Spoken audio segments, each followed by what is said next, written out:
L'hiver 2025 annonce le renouveau pour notre domaine d'altitude et notre belle station. 17 minutes. C'est le temps qu'il nous faudra pour monter à 3200 mètres grâce à notre tout nouveau Gendry 3S.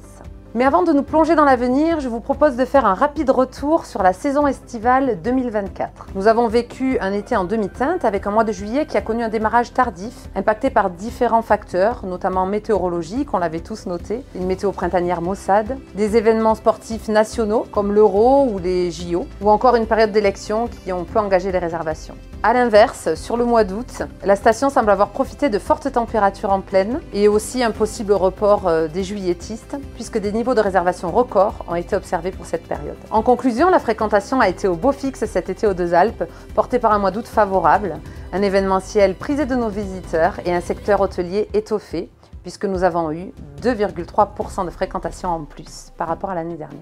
Les beaux rendez-vous estivaux, comme l'Urban DH ou encore le défi de la Muselle ou la fête des foins, ont contribué à dynamiser ce bel été.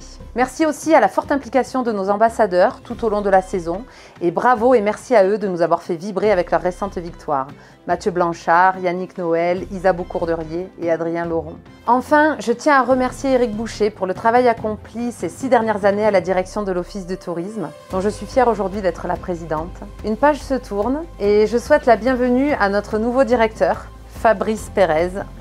Bienvenue Fabrice. Bonjour. Eh bien, je suis ravi de venir parmi vous aux Deux-Alpes. Je suis honoré. Je remercie la présidente et les membres du jury de m'avoir retenu. C'est avec enthousiasme et détermination que je rentrerai à l'Office de tourisme avec, dans le premier temps, évidemment, la nécessaire prise d'information de cette très belle destination qui m'a fait vibrer pendant tout le temps de mon recrutement.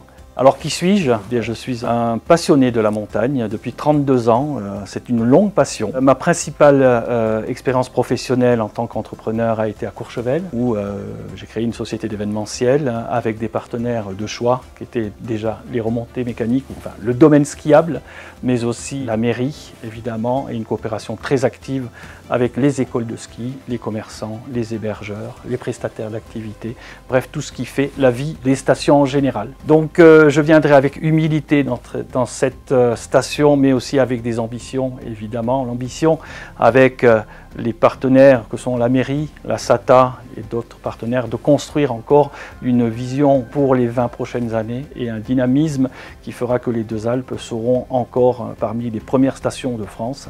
Et je m'impliquerai avec toute l'énergie nécessaire à arriver à ces objectifs. Merci Fabrice, je suis certaine que tu sauras t'inscrire dans la bonne entente, le travail commun avec notre délégataire, la commune, nos sociopros, tout ça pour la réussite de notre belle destination. Bien, eh bien je vous propose dès à présent de partir à la rencontre de Sébastien Roger qui va nous donner une vision des estimations de fréquentation de l'hiver 24-25 que nous attendons tous évidemment. Je vous souhaite à tous, même en étant nouveau, un très bel hiver. Je vous dis rendez-vous début janvier, je ne manquerai pas de venir vous rencontrer. Ma porte est toujours ouverte et je fais le souhait qu'on passe un très bel hiver évidemment aux Deux-Alpes. Un bel hiver à tous. Bonjour Sébastien. Bonjour Angélique. Est-ce que tu pourrais nous parler de la fréquentation de cet hiver? Alors la saison s'annonce très bien puisqu'on a une forte anticipation des réservations pour cet hiver. On sait aujourd'hui que les stations d'altitude sont privilégiées en amont des réservations. Si on prend les stations village, aujourd'hui c'est 25% de taux d'occupation. En station d'altitude on est à 40% et aux Deux-Alpes on est déjà à 50%. Donc aujourd'hui on peut dire qu'on a un lit sur 2 qui est déjà occupé pour cet hiver. C'est vraiment positif. Après en termes de répartition par date de vacances, on a du coup la fin d'année, Noël et Nouvel An qui fonctionnent très bien. On a les Français et la clientèle européenne qui est en vacances, donc tout le monde en vacances en même temps. Donc ça c'est vraiment positif. Février également fonctionne bien. On est à 60% de février de réservés sur les 4 semaines. Et sur février, on a une semaine qui est un petit peu plus difficile. C'est la dernière semaine où il n'y a que la zone A. La zone A, c'est la clientèle de proximité, Lyon, Grenoble notamment pour les académies. Mais aussi on sait qu'en termes de bassin de fréquentation, c'est la plus faible des 3 zones. Donc cette zone-là, si elle n'est pas complétée avec de la clientèle étrangère, c'est difficile. Cette année, on a la chance d'avoir les Belges. Donc on peut être quand même optimiste sur cette dernière semaine pour bien la remplir. Maintenant, c'est un petit peu plus attentisme sur la fin de saison. Le mois d'avril, on a 22% d'occupation. On sait aussi que le week-end de Pâques est tardif, c'est le 21 avril, donc ça va être un petit peu plus difficile. Après, des opérations commerciales de différents opérateurs pourront booster cette fin de saison. Et puis, dernière note positive, c'est qu'on arrive aujourd'hui au mois de novembre. On sait que le mois de novembre, c'est vraiment une grosse période d'affluence pour les prises de réservation, donc avant la saison d'hiver. Donc ça s'annonce vraiment très très bien. Parfait, si ça s'annonce bien. Nous allons maintenant aller voir Fabrice Boutet, voir comment ça se passe côté SATA.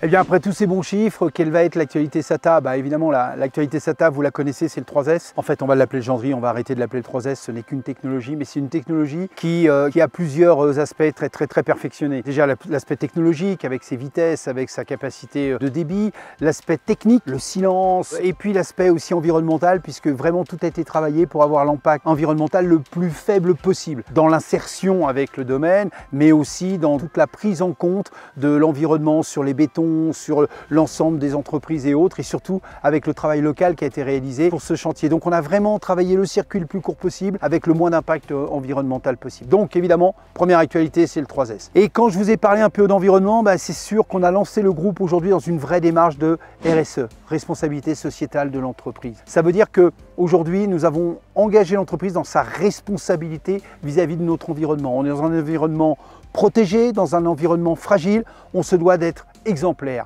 Donc le travail a été réalisé sur plusieurs choses, le bilan carbone de l'ensemble de la destination des Deux Alpes, ce qui nous permet de nous donner des vrais indicateurs. Et une des premières décisions a été de passer nos dameuses au HVO, l'huile végétale organique. Donc évidemment, je vous incite tous à manger des frites, puisque c'est l'huile de friteuse qui nous permet de remplir nos dameuses. Cette plaisanterie étant dite, ça signifie que l'on va diminuer de 90% notre émission de CO2. Donc vous imaginez le bond en avant. Et puis, on va pousser un peu plus loin. Et on s'est dit qu'après le nettoyage de nos domaines, on a retrouvé un fléau terrible, le mégot de cigarette. Alors, on a pris la décision cette année de se lancer dans une opération qui va s'appeler un domaine sans mégot. Donc ça veut dire qu'avec Jean-Charles et son équipe, on a travaillé sur des zones où l'on pourra déposer ces cigarettes. Il va être fourni des cendriers de poche qui vont nous permettre aux gens de fumer là où ils veulent, mais de ne pas jeter le mégot, de le conserver précieusement pour le mettre dans tous ces poubelles de mégots, je vais les appeler comme ça. Mais surtout derrière, on va plus loin, c'est qu'on va recycler avec une société, on recycle l'ensemble de ces mégots. Donc comme vous le voyez, c'est véritablement se dire qu'une entreprise comme la nôtre doit être la première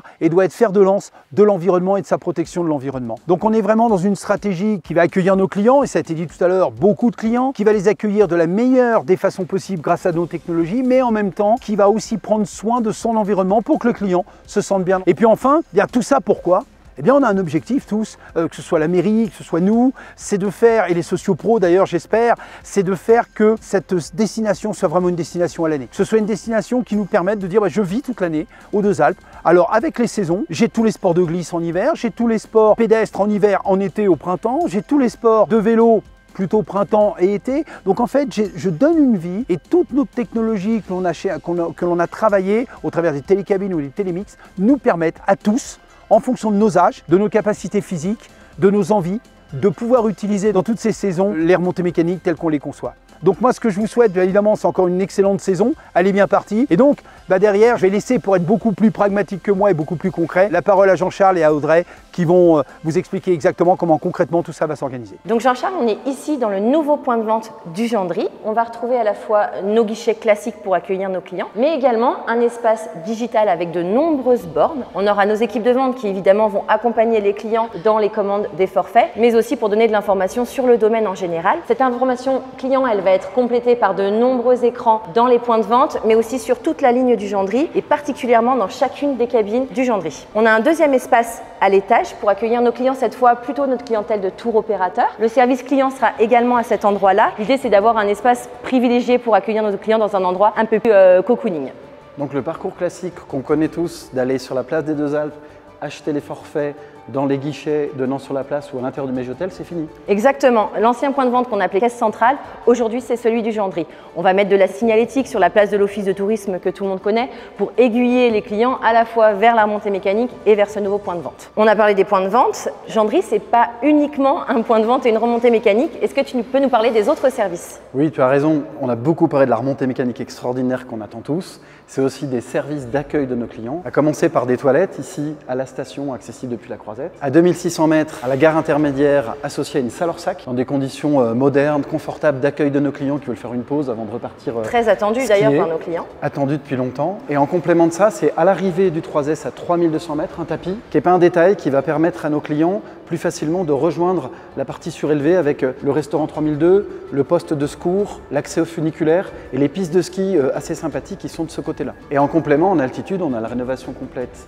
de l'ascenseur incliné et du funiculaire pour un parcours client qui est complètement rénové de tout en bas jusqu'à tout en haut et une surprise à l'ouverture du funiculaire pour le samedi des vacances de Noël que je vous laisse découvrir d'ici là. Et Jean-Charles, je crois que ce n'est pas les seules nouveautés.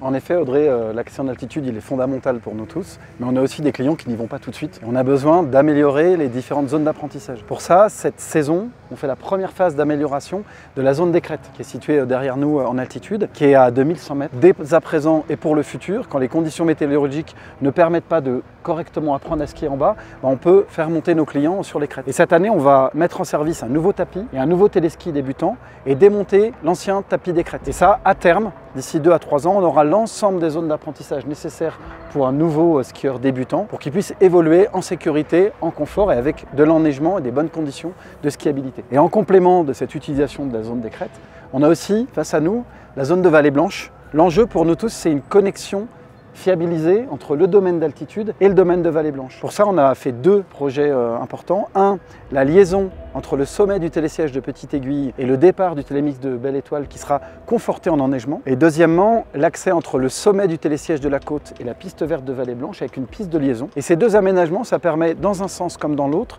de fiabiliser l'accès des 2 domaines. Typiquement pour des débutants ou des skieurs intermédiaires, d'aller profiter de la piste verte de Vallée Blanche, de revenir skier au pied à la station, ou pour des gens qui arrivent à Petite Aiguille, soit la journée, soit des gens qui habitent dans le secteur du village, de partir skier au pied le matin et à la fin de leur journée, de revenir à proximité de leur résidence. Pour compléter ces bonnes nouvelles que tu nous annonces, on a aussi 2 nouvelles animations sur le domaine. La première, elle s'appelle la visite des coulisses du Gendry. L'idée, c'est de faire découvrir à nos clients les endroits un peu secrets, les espaces de stockage de nos cabines, la machinerie, le poste de contrôle A2006 en gare. À la fois donc faire découvrir ces endroits un peu cachés des clients habituellement, mais également faire découvrir le métier des remontées mécaniques et de nos collaborateurs, tout comme on le fait pour les premières traces avec le métier de pisteur ou la découverte du métier de dameur. Donc ça aura lieu en février 2 fois par semaine. On a une deuxième animation, cette fois c'est le ski de nuit qui aura lieu sur Vallée Blanche, tous les mercredis à partir des vacances de Noël jusqu'à la fin des vacances de février. On pourra skier jusqu'à 21h. Là, ce sera avec un forfait valide en cours de validité, donc soit votre forfait saison, soit le forfait journée.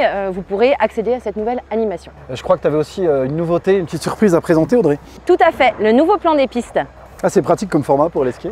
Donc là, le plan a été complètement revu et rénové par notre collaborateur Lionel Albertino qui a fait un travail faramineux. On se positionne vraiment du point de vue du skieur avec l'axe Gendry qui est central dans le plan pour remettre en valeur tous nos secteurs et redonner ses lettres de noblesse au domaine. Et derrière ça, il y a une vraie volonté, en informant mieux le client, en l'aidant à se repérer, de répartir au mieux nos flux skieurs, d'éviter d'aller chercher les pistes où il y a moins de monde et où on peut en profiter, puis d'éviter les zones de saturation qu'on connaît tous mais que nos clients connaissent moins bien. Alors on parle beaucoup de clients et de la manière dont on va les répartir sur le domaine en tout confort. Tu fais comment pour les faire venir, ces clients? Alors quelques mots sur la stratégie commerciale de la SATA, en quelques axes rapides pour vous la présenter. La première chose, c'est qu'évidemment on va continuer à travailler avec notre clientèle de tour opérateur qui est la clientèle historique des Deux Alpes. Julia reviendra dessus avec l'événementiel qu'on met en place avec eux. Le deuxième axe, c'est qu'on part à la conquête de nouveaux marchés. Marché nord-américain, on met en place des actions par exemple avec ce marché-là, mais également avec des marchés plus proches comme la Suisse. C'est des clientèles qui viennent de plus en plus dans les Alpes françaises. Nous, l'idée, c'est qu'ils viennent aux Deux Alpes plutôt qu'ailleurs. Le troisième axe, il est autour des grandes campagnes de communication qu'on met en place sur nos marchés habituels, Royaume-Uni, Belgique, Pays-Bas. Évidemment, le marché français dans différentes régions et différentes villes qui ont été ciblées. En quelques mots, la stratégie, elle s'appuie sur 2 piliers. Le premier, c'est la diversification de notre clientèle et le deuxième, c'est la fidélisation de nos clients. Diversification, parce que c'est essentiel. Chaque hiver, on doit renouveler 50% de notre clientèle. Et la fidélisation, parce que c'est plus facile de faire revenir quelqu'un qui nous connaît, qui va en plus parler de nous en bien, plutôt que d'aller chercher des nouveaux clients.